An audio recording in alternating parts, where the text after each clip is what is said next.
Good evening, everyone. I am far too short. I'm going to take this out. There we go.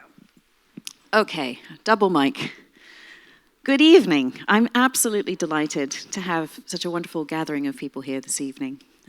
This has been, I suppose, the aftermath of a fantastic opening of your exhibition, book launch that I'm sure you've seen upstairs.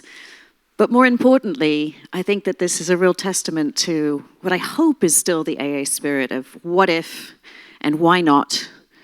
And then in that why not do it really seriously?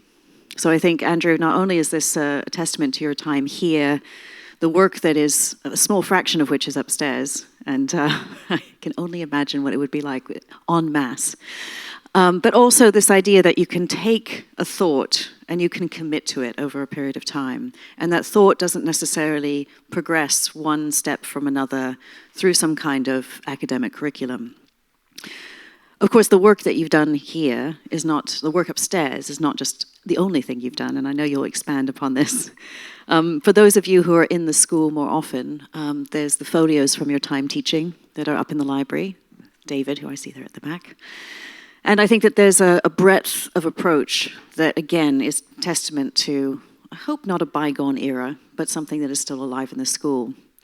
I was saying earlier that it's a very jolly week. We have tonight with Andrew, and then we have Friday, an event with Chrysalis, so Alan and Mike. Oh, and I hope you'll also be able to join for that. Again, in this rather dreary London evening is a little bit of joy. So over to you, Andrew. I will return the mic.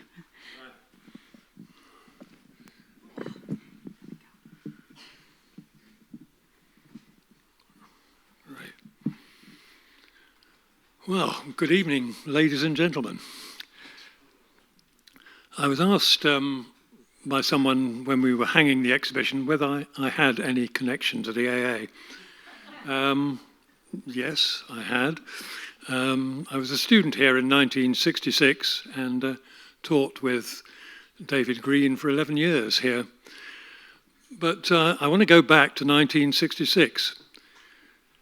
And it was about this time of year. In fact, it was 1 week later than this. It was a Friday, and I decided to leave the AA. This was in the first year. I couldn't stand it any longer. I couldn't stand the tutors. I couldn't stand the work I was expected to do. So I decided one Friday I'd just do what I wanted to do over the weekend, and I'd make a decision by next Friday whether I'd leave that Friday or leave it till the Christmas. But so I made my thing over the weekend. I didn't finish it on Monday.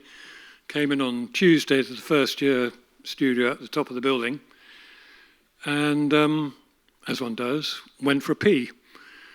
At which point I was washing my hands, and Chris Hart came in, who sat opposite me in the studio, and said, "Paul Oliver's talking about your work." So I went in, and Paul Oliver was indeed talking about it with a little group of people round him, and talking about how wonderful he thought it was. And it was a turning point. I decided to stay. But Paul Oliver was an interesting man.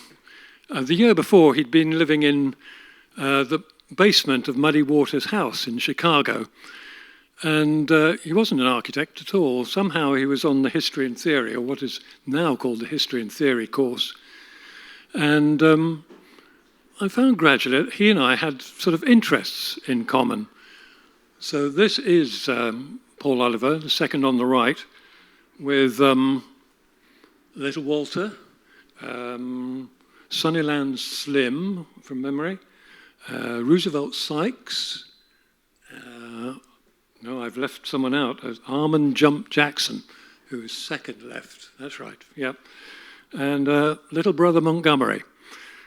So this was an extraordinary introduction, that he knew these people and liked the same music as I did. This is the thing I'd made, I spent making. It's a very bad photograph of it, and with a very bad Russian camera. But it was made of Ozolux card, shiny white card. And I found the first useful tool of my life, which was a Swan Morton scalpel with a number 11 blade.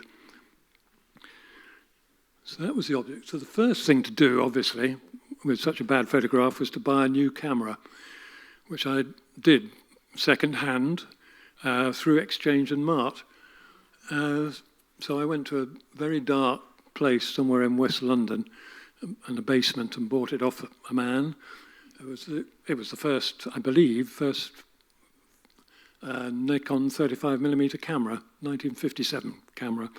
And you had to use it with the famous Western 5 light meter with an Invacone.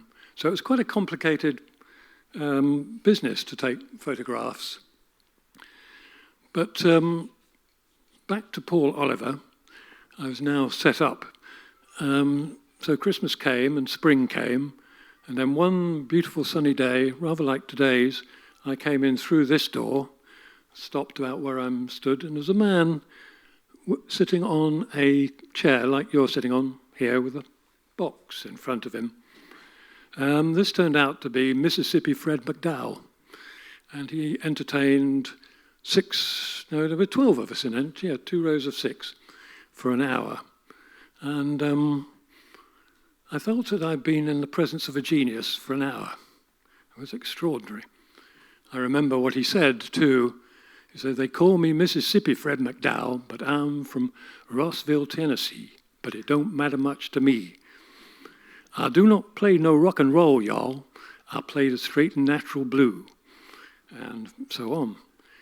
Well, my memory's not that good, but it's pretty good. But I realised later, of course, he said the same thing every show he ever did. But one thing that was happening at the AA, every now and again you'd see a group of 2 or 4 people going through the bar. One thing that Paul Oliver was interested in, of course, is the names that people had. The more obscure and better the name, the better. So he was very fond of Pink Anderson, and he was very fond of Floyd Council. So that's how the 4 people who came through the bar came to be called Pink Floyd. I remember it as 10 days later, it may have been 2 weeks later, somebody called John Cage came, and at that point there was a private dining room, which is now one half of the exhibition room. And he sat there all day at a table with chairs around it, and you could come and go and talk to him. And he would answer any questions and talk about what he was interested in. And I didn't understand a lot of it, but I guess it turned over everything in my mind. I'd spent the previous year in an architect's office and on a building site, Impact Building, the first computer building in Birmingham. And he was talking about completely different things, particularly the I Ching, which I've never been a great fan of since. But he talked very straightforwardly, mildly, and very, very clearly about things. And one thing I took away was, he said, it's not either or, it's both and. And it's a motto I've lived by. And he did drawings that involved time. So there were 3 layers of things, and you could move around. And they were recipes, in this case, for music. And that was very interesting to me.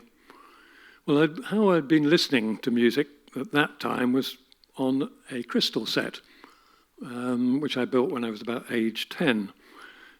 My parents didn't have a radio and didn't listen to music, but I would listen to music under the bedclothes at night when the lights were off and I was supposed to be asleep, listening to Brian Rust, listening to songs like Manhattan Lullaby, about a place I'd never heard of or knew where it was, except the song was fantastic. I certainly wanted to go there.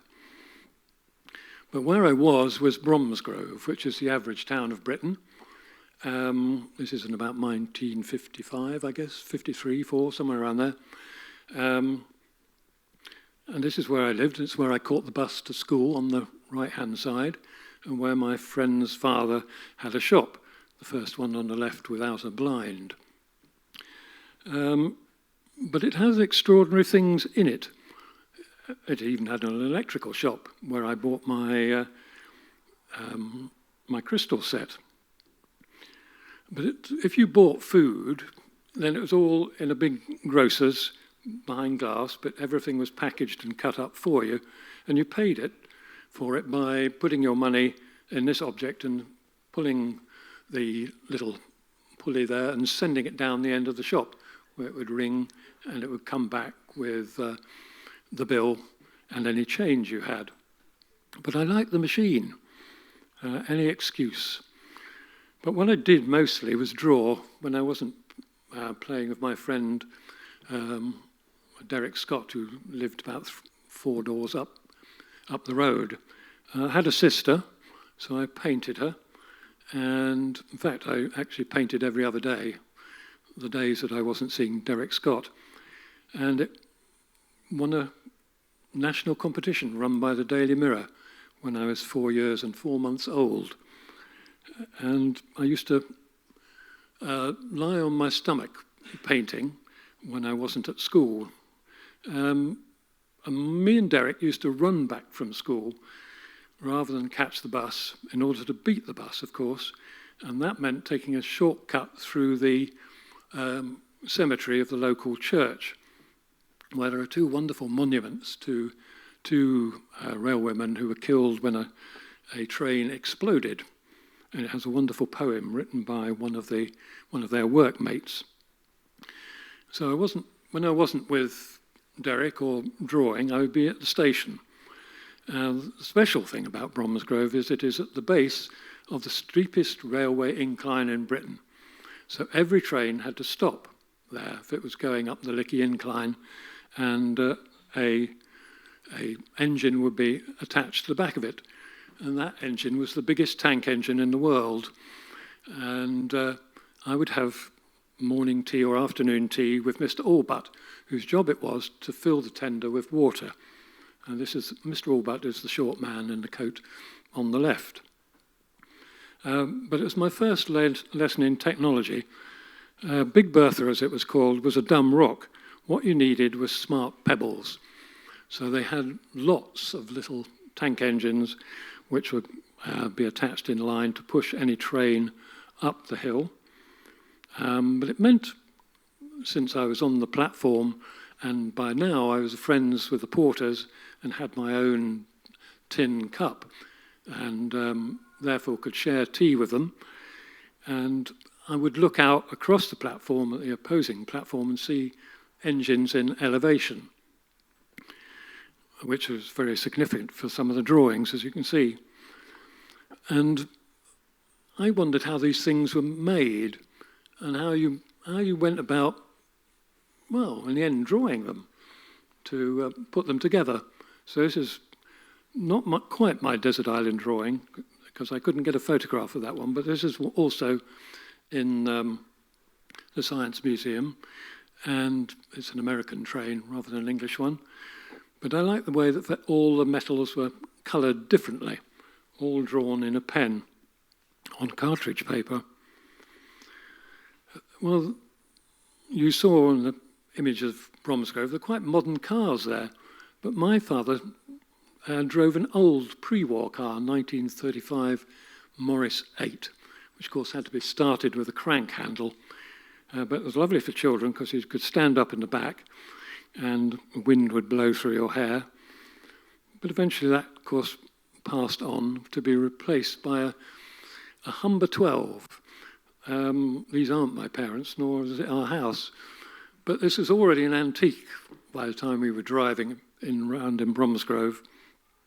But again, it was a convertible, and we could stand on the back seat, and there were mice who lived in the back.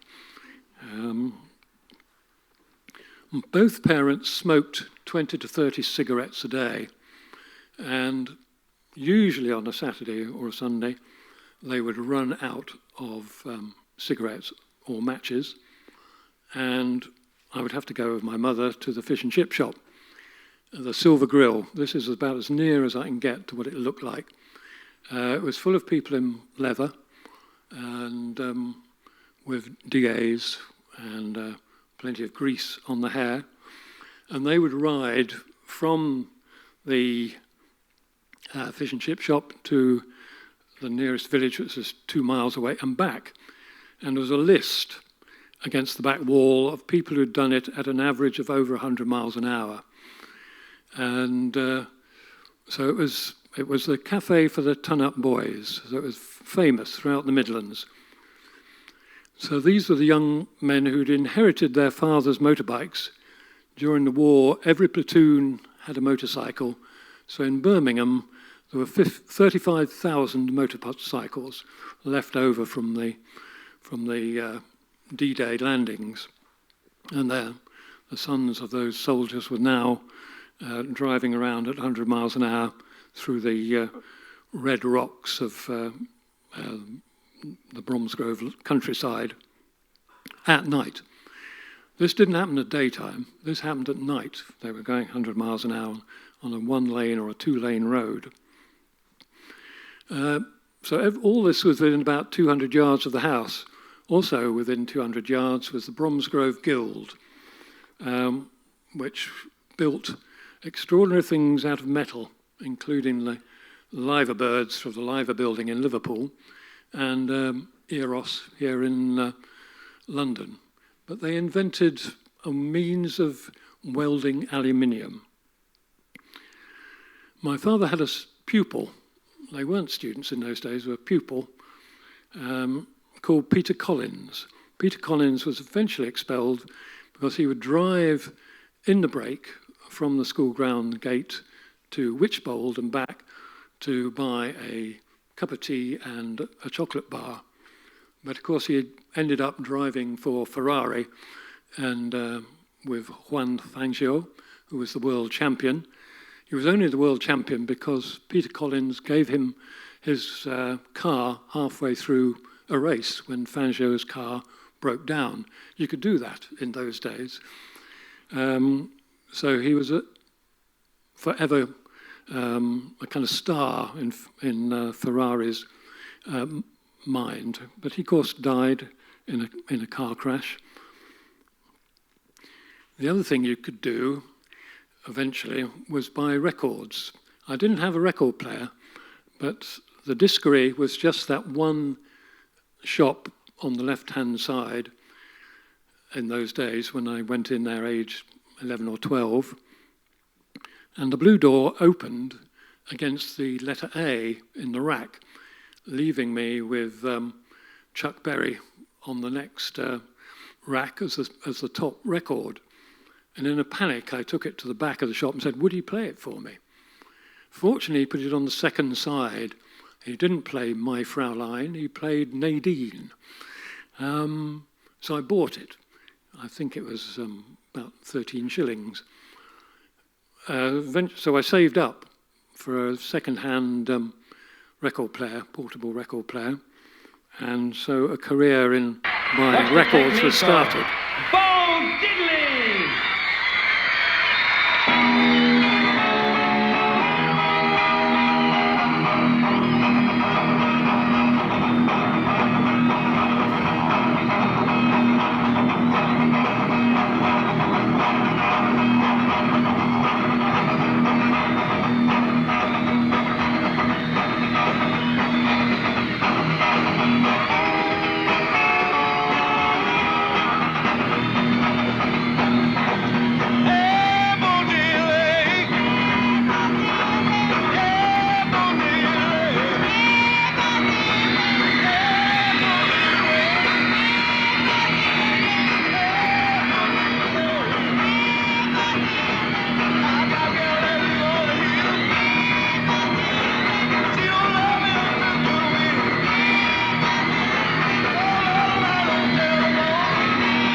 spare you the rest.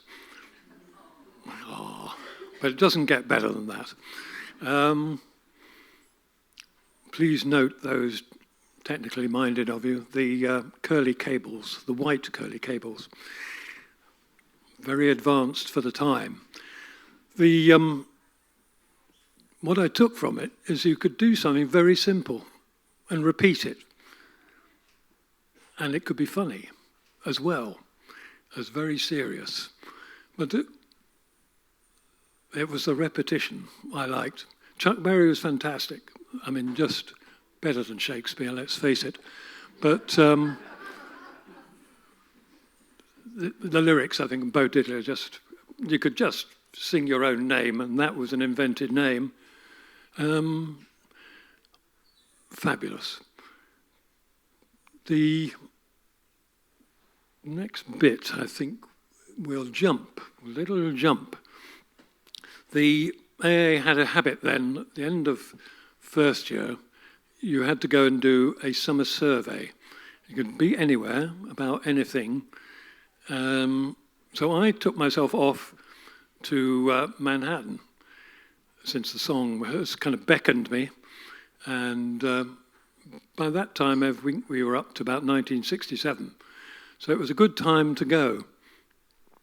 And I had a bed for one night and managed to, next day, get a job washing dishes in Greenwich Village on the corner of Bleecker Street and McDougall at the Figaro Cafe. That meant you could go out in the day and photograph and walk around and go to museums and do whatever you liked. But one thing about the Figaro before I left was that I discovered the customers in our cafe were playing Three Doors Up, and they were the mothers of invention. And they are the toughest dudes I have ever met. By which I mean, if they wanted to do something, they did it, and did it properly. Didn't matter anybody disliked it, or they were an odd man out, they did it. And a couple of weeks after my dishwashing sort of enterprises finished, I got a job working at the Electric Circus.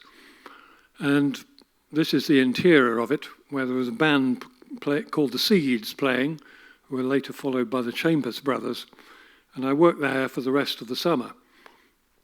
But that gave me time to go to museums, and I went to the Museum of Modern Art and discovered in one room Edward Hopper, and my favourite painting of all time, Gas. And in the next room was an Agnes Martin drawing. This is not the one I saw. The one I saw was just 100 lines drawn by hand horizontally. But that didn't photograph very well, and it certainly doesn't project very well. So this is a stand-in. This is, I think, Stone by Agnes Martin. And I discovered they were both rather silent people who spent a lot of time on their own. And that seemed to, in retrospect, chime with me. I was very quiet in those days. And I think the two photographs sum them up rather well. But I wondered what Agnes Martin was doing, because that was quite unfamiliar. A little bit similar to John Cage, you might say. There was a grid.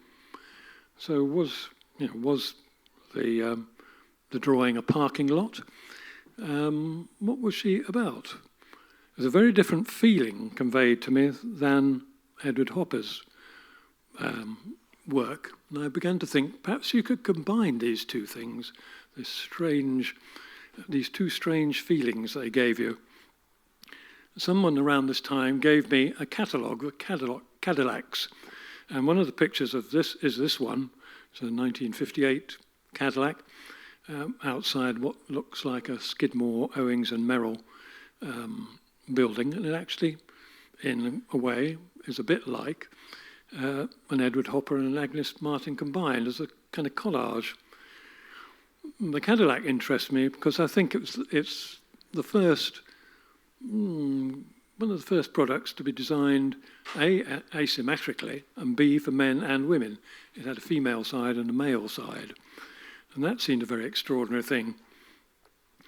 But also the form, of course, is bizarre, as was Bo Diddler's guitar. Bo Diddler's guitar is not a Spanish-style guitar. It's kind of modern with an E, as was Chuck Berry's, of course. So where did these kind of things come from? They're obviously about some idea of individuality. At the same time, I began to be interested in technically how you might do such a thing. So I got interested in this kind of work. It's, how would one describe it? Well, it's a stage of an oil painting. And I began to, in a very intense colour, and I wondered how that could be done. So I began to draw from photographs a series of, as it were, copies of photographs, but in colour. They're black and white photographs, which I would then invent colour schemes for. And I would use a 35mm slide. This is a picture of one for those who don't know. So 35mm is the diagonal. And I would hold it up to the sky and put a loop on it. This is a photographic loop, sort of magnifying glass. And so for about 4 years, I experimented with these kinds of drawing until eventually Peter Cook opened somewhere called the ArtNet. And it must have been about 1974, I showed the first drawing. And this is it. It is, of course, a Cadillac, the idea being then to draw one for every year of the 1950s. But that transposed itself by the end of the show, the idea of doing 100 drawings, all the same size. So I set off in the ensuing years to go beyond New York and Manhattan to places like Cookeville in Tennessee, where I met this very nice gentleman who was kind of a ringer for Hank Williams Jr. And we're all fans of Hank Williams Jr., aren't we? Yes. But he told me of his son. He was an ex-Marine. He'd come home one day to find his son had dyed his hair blonde and made it into a mohawk. So he had a strip of blonde hair. And he just said, times change. And then he related having been released from the Marines, coming home, working in a warehouse. And a young man with very long hair had come in to the warehouse on his first day, and our friend had teased him about it. And the man with long hair, the boy with long hair, said, don't wrestle me. And our friend made a mistake of doing it 3 times, at which point he woke up on the floor with the man with long hair leaning over him, saying, I told you not to wrestle me. And as he said, times change. So we had deep conversations in truck stops. But it meant spending a lot of time in truck stops, which meant, of course, you had to have lunch there. And a series of drawings of trucks occurred slowly till we found ourselves in Bakersfield, which is the Bromsgrove of California. It has, it's a kind of, I was going to say a suburb of Oildale. Oildale would consider Bakersfield a suburb of Oildale. The name gives it away. It's an oil town, and the landscape is full of nodding donkeys. So the idea of my drawings becoming history occurred, that this would be somewhere to visit year after year, decade after decade, to follow the history of oil, which I did. So they're drawings all done on the same spot. moving from truck stop to truck stop down the interstate. And drawings were seen as twos, so that would be on the left-hand side, and this would be on the right-hand side. This you could simply, with your camera, point it in one direction and then another, and then make the drawing. And so it went on and on to Ripon. So we're going north of Bakersfield on the I-99 through places like Modesto. Now, at some point, people will remember the Rodney King event, where Rodney King was a motorist, black motorist on Interstate, I think it was 10, who was beaten up by the cops. And I had photographs which I didn't know what to do with. So it started another look, because obviously we're in a white world today, and in these times I was drawing these trucks. So that started me looking and going to different areas. So that's away from this one to that one, and to explore different parts of Los Angeles. So at which point I reconnected with somebody called Tim Street Porter, and he showed me his photographs, also of Los Angeles. So if we were to put down 100 photographs, none of them would coincide. They were completely different views of the same city. And I became interested in the vanishing architecture of the architects who did the Atlantic Richfield building in Los Angeles that had just been demolished. This is one of their smaller works, but they were all black and gold. And beginning to find the Latino, Hispanic elements with the lowriders in kind of low-rent neighborhoods. So they're cars that are remodeled, second or third hand. And I started an idea to do with something that Albrecht Dürer did, the Four Horsemen of the Apocalypse. So I started to draw them. So this is red for war. And I went to 45th Street in Alameda. I've been there maybe a dozen, 2 dozen times. Occasionally my friend Stuart Ziff, his brother Bob, is here. But on every occasion I've been the only non-Mexican there.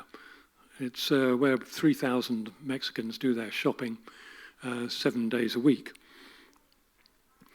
And it is the home of a particular kind of music, the narco corridos, which I believe is the biggest selling music in America. But it started there. So here we have a wetback, an illegal, passing, and he's putting his hand up in front of his face as I photographed it. So it's one of the favourite spots. And one day I saw in England a photograph in a car magazine, and it said this was a car built by Mario and in Los Angeles. So at Stuart Ziff's house, I started a phone call about 10 o'clock in the morning,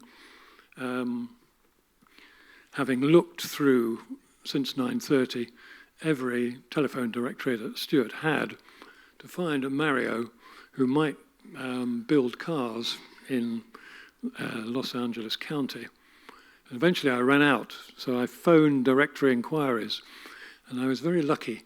I found a woman who made it her mission to find a Mario who built cars, eventually turning up someone called Mario's Auto Works out at Montclair. So I phoned him up, and he was very nice on the phone and said, come on out. It's don't come except at lunchtime, 1 o'clock, and at the end of the day, 4:30 or 5 o'clock. So I drove out there. It's 53 miles. It took 53 minutes. And I arrived at very much the wrong side of the tracks on State Street to a blue graffiti-laden shed to meet Mario here on the right. And he beckoned me in, he showed me around the workshop, and I showed him the drawings I did in a kind of folder.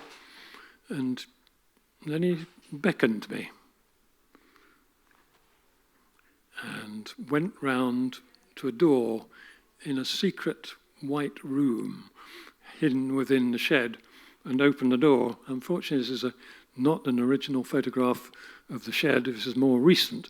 In it were the three most extraordinary cars I'd ever seen in my life, with fantastic pinstriping.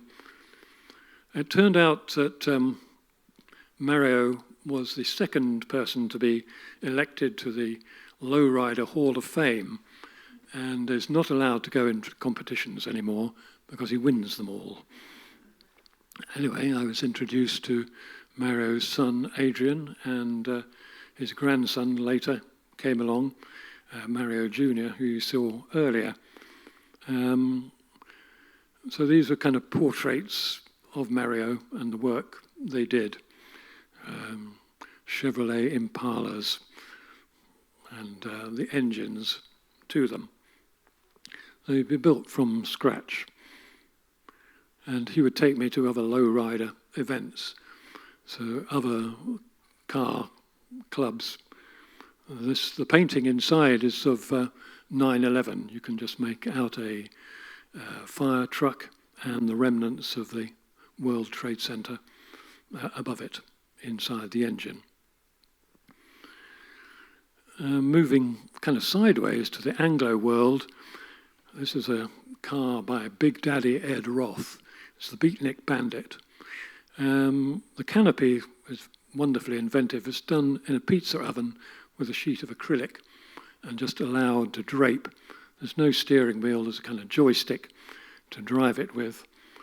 That led me to meet his son, Dennis, who of course is Little Daddy, Dennis Roth, who is also in the same world. And so I got to meet some of the people who do that kind of work, jacked up cars. And this is another kind of version of that car. This is Big Daddy. And the man who does all the pinstriping, this is Bob Spina, we met in Las Vegas, who is the greatest painter of a straight line in the world, the greatest painter of a straight line there has ever been. Former member of the Hells Angels, of course, and so it became, of course, necessary to do a drawing of his work as well, and then connect with this other Anglo world in the rock store, run by Ed and Vern, up in the hills west of LA. On Sunday, you get about something like 500 or 1,000 motorcycles assemble in order to eat a very good fry-up. So these are the drawings. And of course, knowing Big Daddy gives you a ticket to phone up George Barris at the Custom City. So this is George as a young man, not a big man, as you can tell, but probably the greatest customizer of his era, who also kind of welcomed me into his shop and signed very kindly a photograph for me of him and his work. But other people, as it were, lower down the scale are doing that. This is down in Brawley, near the Mexican border, and near Slab City, so where I met the wonderful Leonard Knight. Now, Leonard, in this photograph which I took, he'd just been awarded the day before a national, folklore artist of the United States award by President Clinton. And he undid the box, which is at his feet, and assembled the flag which he'd been given. It all screws together, and flew it for me so I could photograph it on the first day of his being a national treasure. Leonard I'd met probably 10 or 15 years earlier, 2 years into his stay building this Salvation Mountain. He'd built a pink balloon and was going to fly it from Brawley to Detroit. He was a Christian, as you can tell, and he did that because God had told him to. But the balloon crashed about 2 miles into its flight, and he saw this as a sign that he was meant to do something here. So he spent the rest of his life doing it. I always call him the only true artist I've ever met. And he never accepted, never asked for money. He accepted gifts, and he would walk into town and they'd give him breakfast. There was a spring which he would bathe, and every time I would visit him, of course I'd give him money, but so gradually his fame grew, and people would give him money, people would bring paint, people would bring feldspar and the materials that he needed to build it. And that went on for about 50 years. This is paradise, of course, which probably Leonard would recognise. This is the perfect place to live, and that's just outside Slab City. Slab City is lived in by a population of about 20, plus or minus 10,000. It's a city that comes and goes. So someone is living in this house, and this is the second image you'll see of the 4 horsemen of the apocalypse. This is victory, followed by war, and followed in the 4th image is of death. These are all in Slab City, former federal land, still I suppose federal land. It was the training ground for General Patton's army group during the war, and has been encamped ever since for free by people who are on their uppers or people who are snowbirds coming down from Cincinnati to spend the winter. So this world of decay, of things having new lives, carries on, but they can just be dumped because there's places to dump them in America. There's land. So you'll see a little bit of film later on, but this is how it starts with the drawing on tracing paper. And of course it requires you to eat at places when you're on your travels. This is Zingo's in Bakersfield. It's still the best place to get a eat in Bakersfield, because you're on what used to be Pierce Road, which is now Buck Owens Boulevard. Buck Owens is the founding father of the Bakersfield sound, a kind of a special version of honky tonk, of which, of course, you're all very well aware.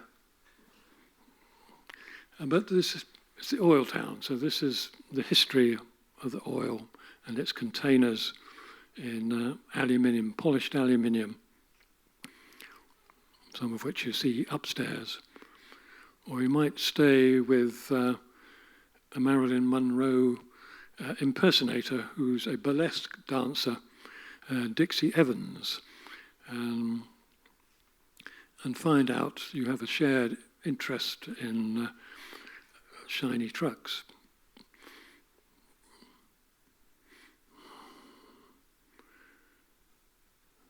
So these things are taking maybe 15, 20, 30 years apart.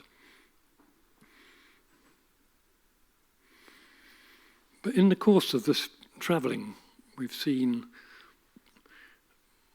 spots, places along the way, workshops, cafes. They're all connected by freeway. So this is Route 10, about a year ago, photographed from the air. You see on the right, there's been a fire under the freeway, and the freeway is closed. and there are 12 men investigating it. Now, Route 10 is probably the most important road in the world. It runs from the Pacific Ocean to the Atlantic Ocean, and it connects San Diego to the south with various important encampments and camps along the way, military encampments and airfields. And if it's closed, it's a disaster for the military. And so it is repaired quickly. So this is up and running in 3 days with a new bridge built underneath the existing one. But if we go back to 1994, to the LA earthquake, the roads themselves were devastated. I think this is probably Route 5, but the 10 was the same. It was rebuilt within 3 months, 300% within schedule. It is that important. The roads were built by General Eisenhower, who was President of the United States. Before that, he was, of course, a motor executive, and he appointed a committee of motor executives to advise whether the Americans needed an equivalent to the Autobahn system, because they realized, of course, the Russians could land a division, a regiment of parachutists into Wyoming or Montana or Alaska later, without anybody knowing, essentially, without anybody being able to get there. So they devised a freeway system which goes through all sorts of unlikely places in order to get military to where it needs to be. And how is it designed the way it is? It's designed to take a squadron of tanks, 3 abreast, travelling at 20 miles an hour along its complete length. So that's the load it needs to take, and that's the vibration it needs to take. All the rest is incidental, and those are the incidental bits are the things I've recorded. And you can see here kind of the freeway just about to be finished with just a small glitch on the right-hand side. And I often try to think of what the driver on that bit of shadow road thought as he got out of his car, or her car, beg your pardon. Now there's question time. I've been asked to leave time for questions, but the first questions are always, how do you do it?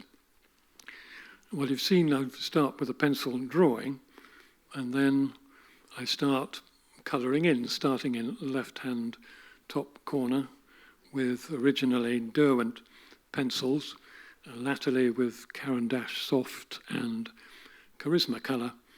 And each little bit of this stop-motion movie is of about 2 days' work, I guess.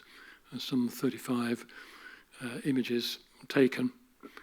They take about a minimum of 300 hours. The last one took at least 450 hours to draw. So that's a lot of time spent on your own. And of course I drive on my own. So that's about 26 years, I think it is, spent on my little cell in the car or in my room. At some time when I was 35, I had a slipped disc and went to see a surgeon at in Archway at the Whittington. And he said, "Now, Mr. Holmes, and how long have you been drawing?" I said, "Well, at least to my knowledge since the age of 4. And he just put his hands out like that and said, "Well, there you are." Bit of good advice, though. He did send me to back school, where I was shown a skeleton with 5 other people, and we were giving a series of exercises, and things have been fine since. But carrying the skeleton, it was half skeleton he gave me, so it didn't have a head and it didn't have legs. It had arms, I took it home by bus.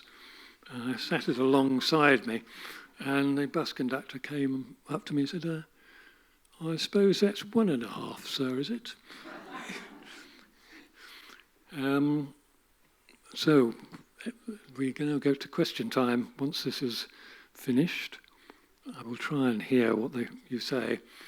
I'm lacking an ear, so forgive me if I say what several times. Do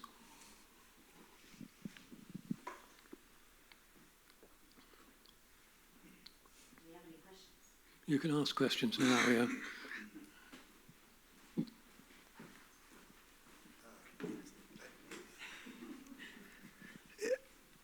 I don't have a question, but just an observation that maybe I would be interested to hear you talk about. You have kind of two extreme polarities here. On the one hand, Bo Diddley, black American music, and on the other, Ed Daddy Roth, and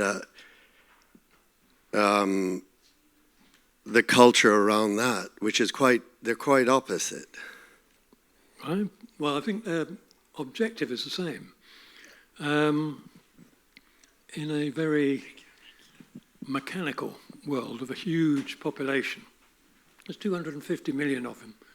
How do you stand out? How do you make a name for yourself? Bo Diddley gave himself the name.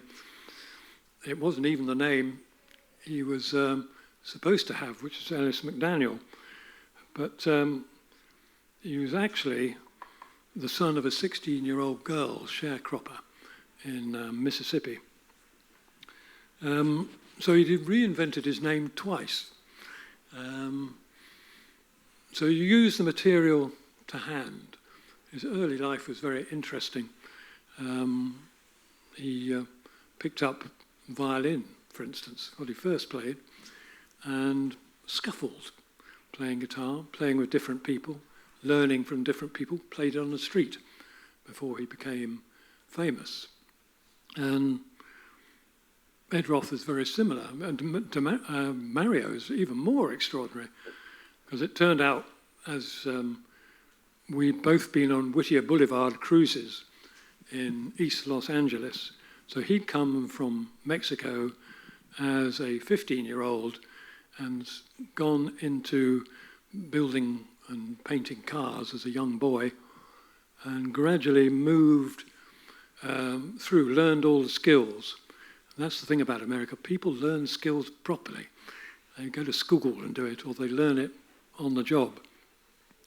And had evolved himself the idea of a lowrider, particularly working with pre-war cars, which is all he could afford. The photograph I had, I think, is a 1938 Cherry Bomb. That it's what you have around you, you know. But, probably Michelangelo had a marble place down the road. Quite easy to get paints if you get someone to grind them up. But all of them came from essentially a technical school and dealt with the things around them. All used their kind of father's cars. The orange car I showed was at a high school. That's built by a student of about 18. And all the kind of 13-year-old, 14-year-old kids were doing the same. I am a signed-up member of the Los Angeles Inventors Club. That means if you're on Santa Monica Airport and you go to the Typhoon restaurant and you sit in the seat by the window on a Tuesday, you are a member. And you get to sit with 4 or 5 or 6 very knowledgeable people. And I remember talking about Epson printers, inkjet printers. So there was a man who knew about mechanics, there was a man who knew about inks. And we discussed it for probably an hour and came to the conclusion that Epson were the best. So I left that table, walked down the side of the runway, and there was a light on in a kind of shed rather than a hangar, almost a hangar. And again, there was a 16-year-old boy building an airplane in there. Single engine airplane, as you would build a surfboard. It's made of fiberglass and so on. And he could tell you how to make it. He wasn't building it from a kit either. So there's this extraordinary ability to deal with materials to hand and to know how to do it, that all-important bit. So whether you're black or white or Hispanic, whatever, you are American, and you're taught how to do things. Yeah. And well, Bob's here. I'm sure he had a yearbook, and everybody says who you are, don't you? Bob's the mathematician, or whatever it is. Yeah.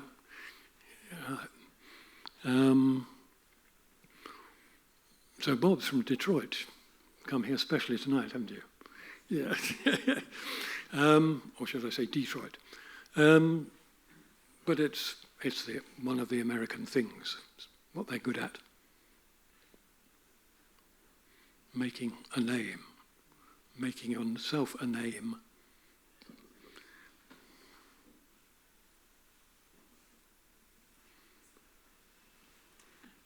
In a pretty unforgiving system. Hi. Thank you very much for that talk. They're quite incredible images. I was wondering if you could talk a bit more, perhaps, about your ideas around composition. You spoke, I think, about 3/4 of the way through this about a pairing of two drawings, as if kind of angling your camera one to another. I was wondering if maybe you could talk a bit more about the process of composition as you're drawing, and perhaps the process of composition as you're presenting these as well. Well, there are two elements. One of it is the photograph, of course. And I learned very early on to watch the edges and watch the corners. In an old camera, a slow camera, like the one I showed, you have time to do it. It's not like using a phone. And I started off, as I tried to make the point about the railway trains, is you're opposite them. They're kind of seen in elevation.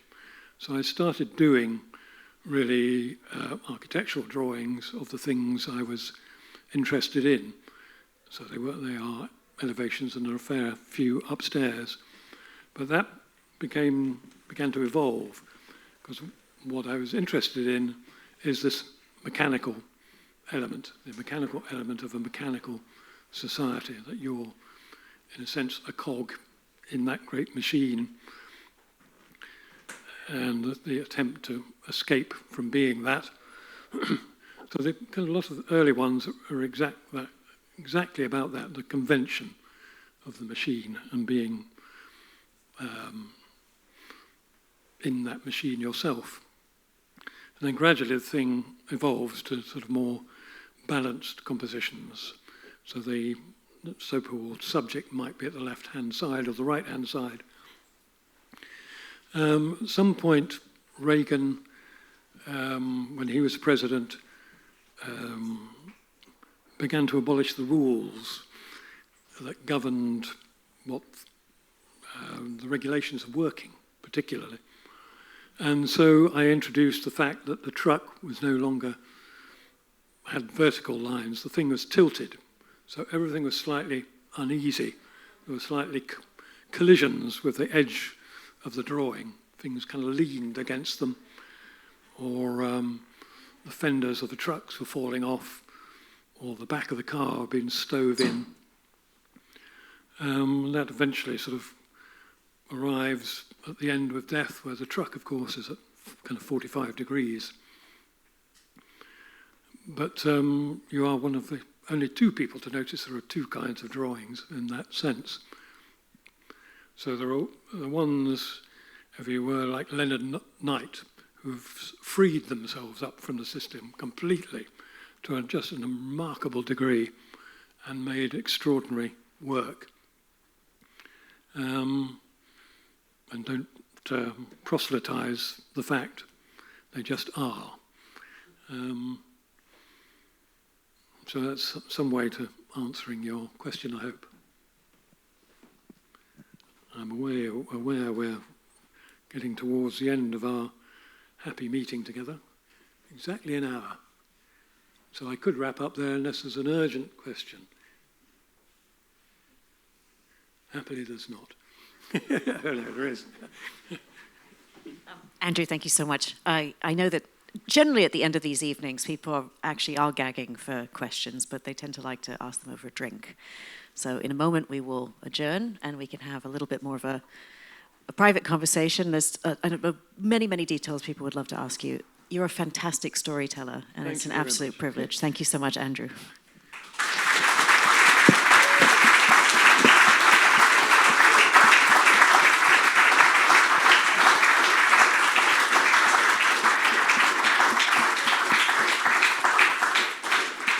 And thank you.